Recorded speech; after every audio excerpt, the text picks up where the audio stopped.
이제 우리 함께 은혜 받으실 말씀은 마태복음 15장 21절부터 28절입니다. 마태복음 15장 21절부터 28절입니다.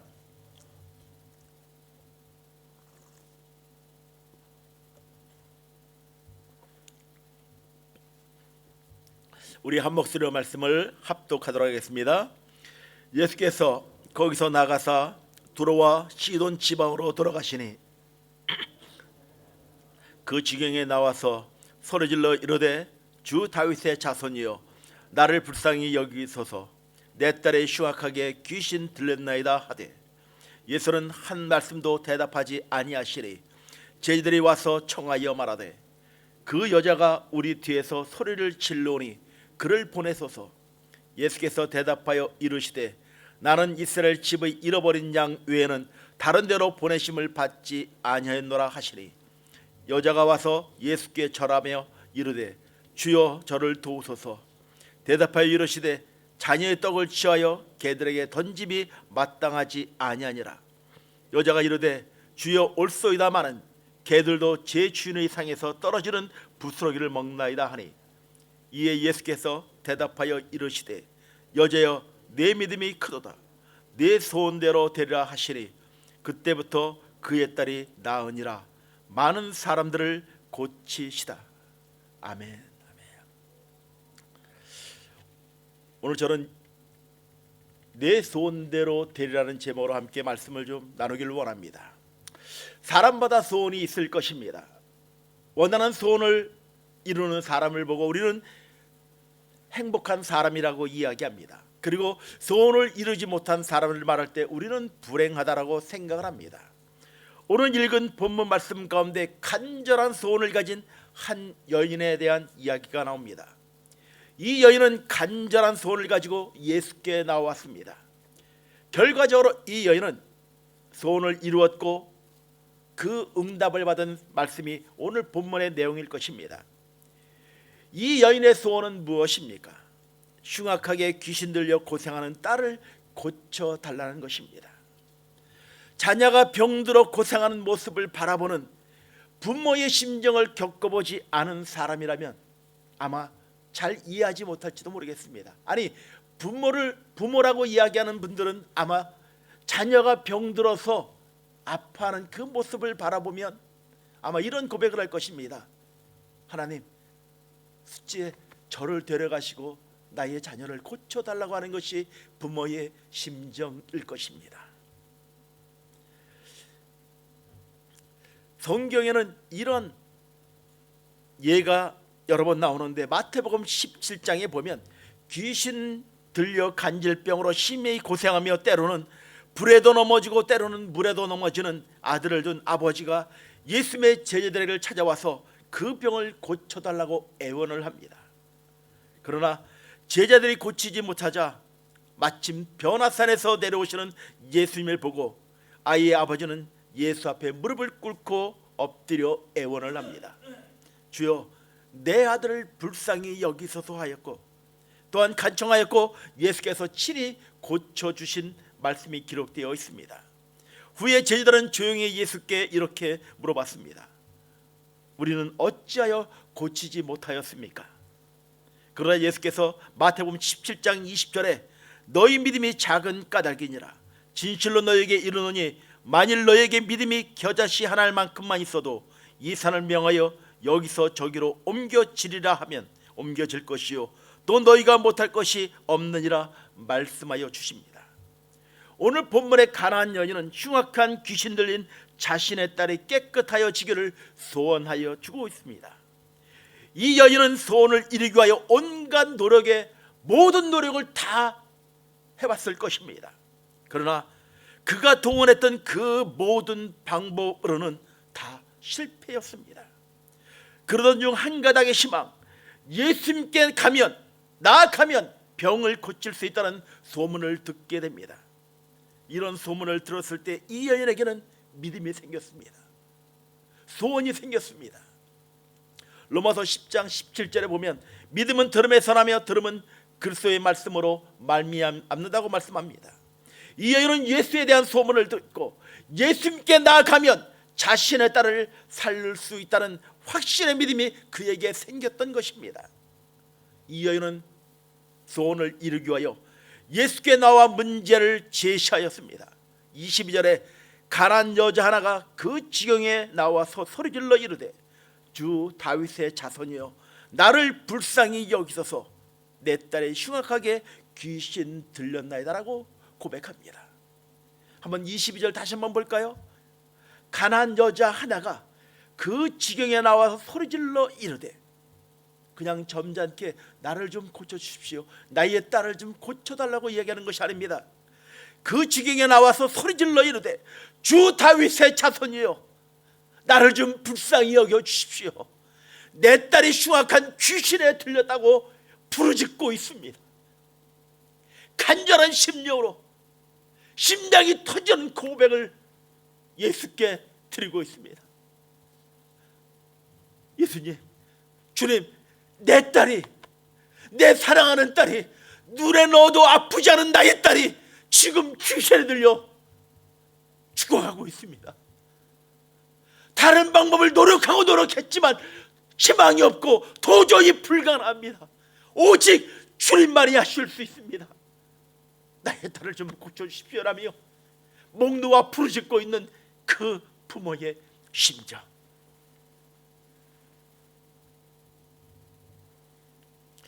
이 가난한 여자가 예수께 나아가기만 하면 자신의 딸이 고침을 받을 수 있다는 믿음이 생겼고, 믿음이 생겼지만 예수께 나오는 그 행동, 그 믿음이 필요한 것입니다. 야고보 사도는 행함이 없는 믿음은 죽은 믿음이라고 말씀하십니다. 이 여인은 생각하는 믿음에서 행동하는 믿음으로 그가 발전하였습니다. 이 여인은 내 딸의 흉악히 귀신 들렸다라고 많은 사람들이 바라보는 앞에서 이것은 부끄러운 것이 아닌 것입니다. 이것은 창피한 일이 아닌 것입니다. 그렇지만 인간적으로 보면 창피한 일인 것입니다. 내 딸이 귀신 들렸다라고 자랑스럽게 이야기하는 부모가 어디 있겠습니까? 흉악한 귀신에 들려있는, 매여있는 그 부모의 심정, 오직 주님만이 고칠 수 있다는 그 믿음을 가지고 주 앞에 나와왔습니다. 많은 사람들이 바라보는 그 시간에, 그 장소에서, 그 현장에서 내 딸이 흉악한 귀신에 들렸습니다. 좀 도와주십시오, 주님만이 하실 수 있다는 그 간절한 절절한 고백을 드리고 있는 이 여인의 눈물의 고백. 이 여인은 내 딸이 흉악한 귀신에 들렸습니다. 문제를 제시하였습니다. 소원을 주님께 아뢰었습니다. 문제를 제시하고 소원을 아뢰면서 이 여인은 예수 그리스도를 주 다윗의 자손, 곧 메시아로 고백하고 있습니다. 이 여인은 예수를 다윗의 자손이라고 고백할 수 있었던 것도 다른 사람들을 통하여 들었기 때문에 가능했을 것입니다. 들었기 때문에 마음으로 예수 그리스도를 다윗의 자손이라고 그는 믿었습니다. 그는 이렇게 예수를 다윗의 자손으로 믿었을 뿐만 아니라 입으로 고백하였습니다. 로마서 10장 10절에 사람이 마음으로 믿어 의에 이르고 입으로 시인하여 구원에 이른다라고 하였습니다. 이 여인은 예수 앞에 나와 발 아래 엎드려 애원합니다. 22절 하반절에 주 다윗의 자손이여 나를 불쌍히 여기소서 내 딸의 흉악히 귀신이 들렸다라고 애원합니다. 그런데 예수님의 반응은 23절에 보면 예수는 한 말씀도 대답하지 아니하셨다라고 말합니다. 전혀 보지도 못하고 들은 척도 하지 않으셨습니다. 예수님은 침묵하셨습니다. 이 여인의 간청을 완전히 거절한 태도였습니다. 오죽하면 옆에 있던 제자들이 도저히 민망하기 때문에, 부르짖는 그 여인을 보니 민망하기 때문에 그렇게 이야기합니다. 예수님, 이 여인이 우리 뒤에서 소리 지르고 간청하고 있는데 그냥 제발 고쳐서 보내주시면 어떻겠습니까? 라고 주님께 간청을 합니다. 근데 우리가 생각하는 예수님과는 정말 다른 태도를 보이십니다. 아마 그 간절히 절절히 부르짖고 있는 그 간청을 들으면 사랑하는 딸아, 너의 딸이 고침을 받았으니 이제 안심하고 가라고 이야기할 것이 주님의 어쩌면 메시지였을 것입니다. 그런데 들은 척도 하지 않는 주님의 모습.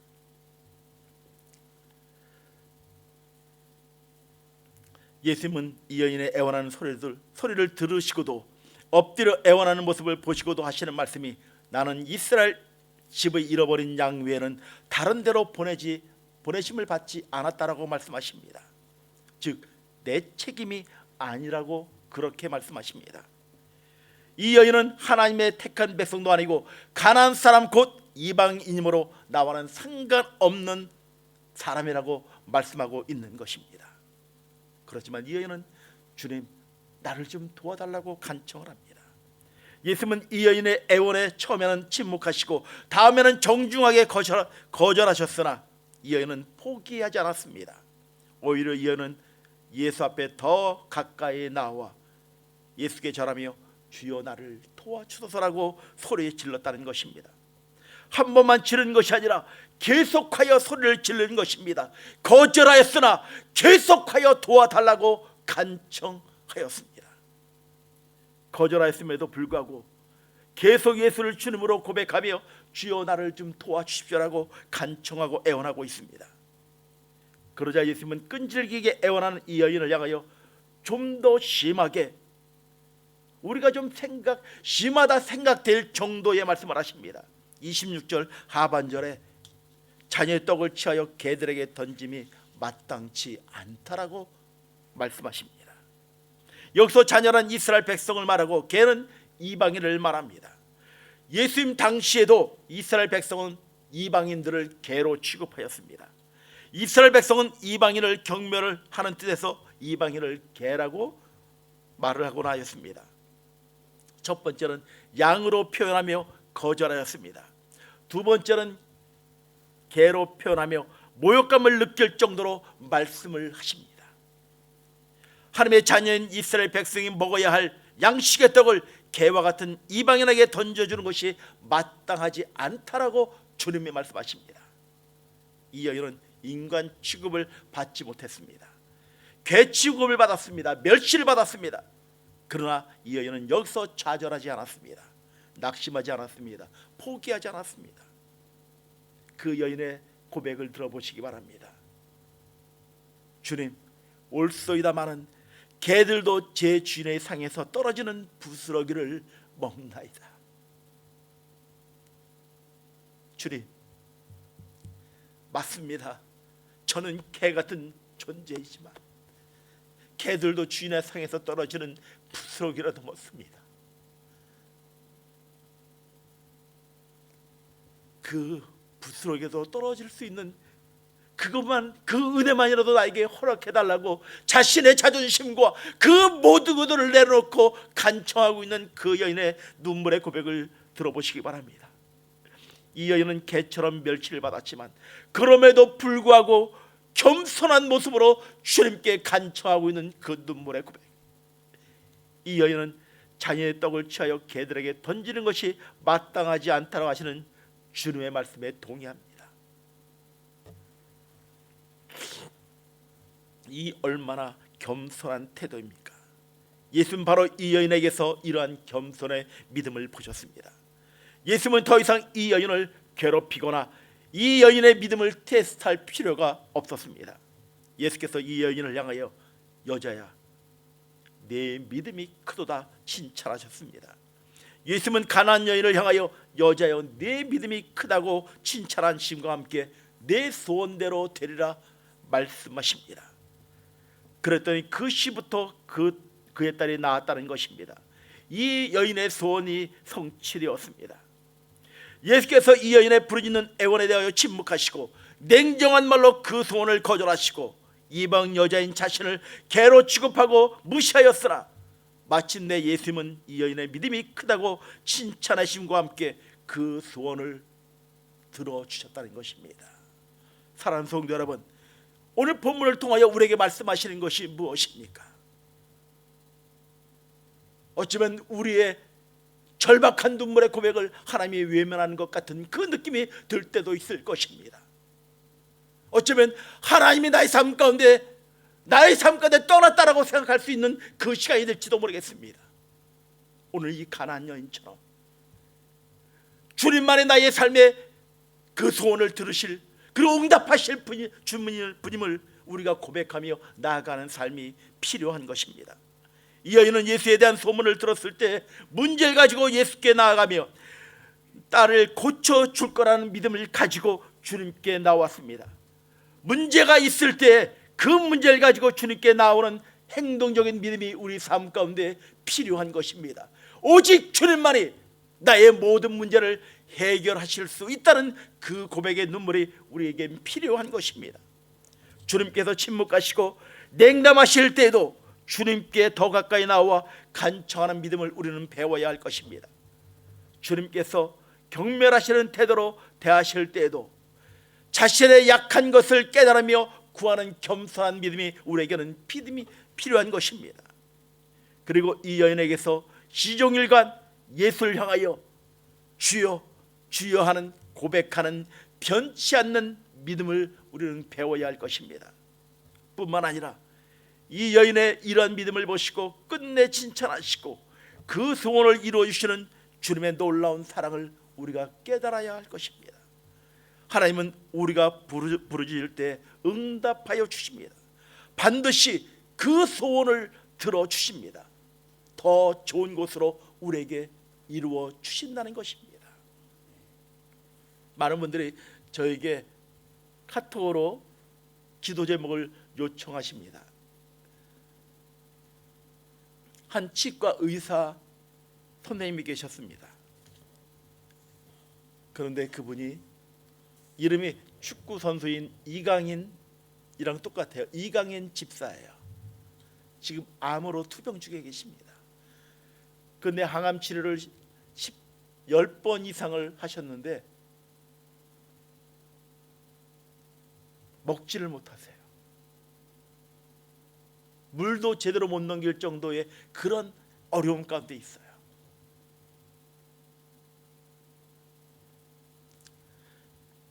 사진을 보내오셨는데 당신의 아버지에게 머리를 기대고 있는, 힘이 없어 머리를 기대고 있는 그 사진을 보내오신 거예요.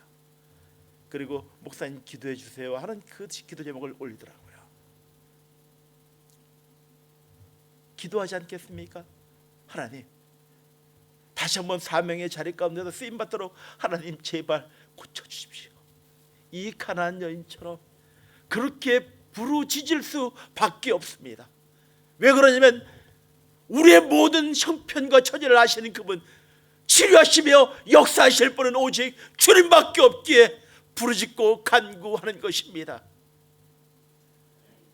우리의 눈물의 고백, 주님이 당신의 마음에 담으셨습니다.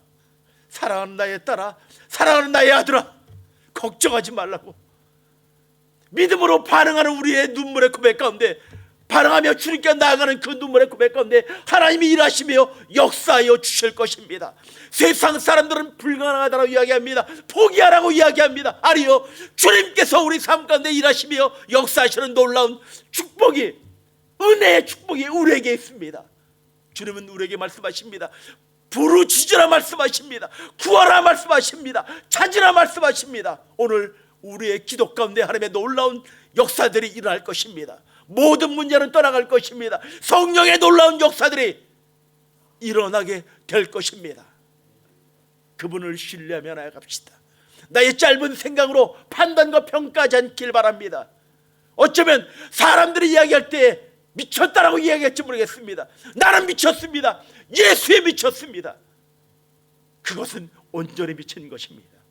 하나님, 오직 주님만이 나의 모든 눈물의 고백 하나님께서 응답하여 주실 줄 믿습니다. 오늘 오전 7시에 우리 전창일 안수 집사님께서 전신 마취하며 오늘 수술하게 됩니다. 어저께 수술하는 줄 알았는데 오늘 오전 7시에 수술을 합니다. 우리 사랑하는 형제가 우리 공동체에서 함께 예배하며 지금 하나님의 은혜를 구하고 있는 우리 사랑하는 집사님이, 우리 권사님들이 암으로 투병 중이며 하나님의 은혜를 구하고 있습니다. 우리의 놀라운 축복의 열쇠가 있지 않습니까? 하나님 응답하여 주십시오. 하나님 역사하여 주십시오. 하나님이 응답하실 것을 내가 신뢰한다는 고백으로 주 앞에 나아가는 하나님의 사람들이 되길 주의 이름으로 간절히 축원을 드립니다. 기도하시겠습니다.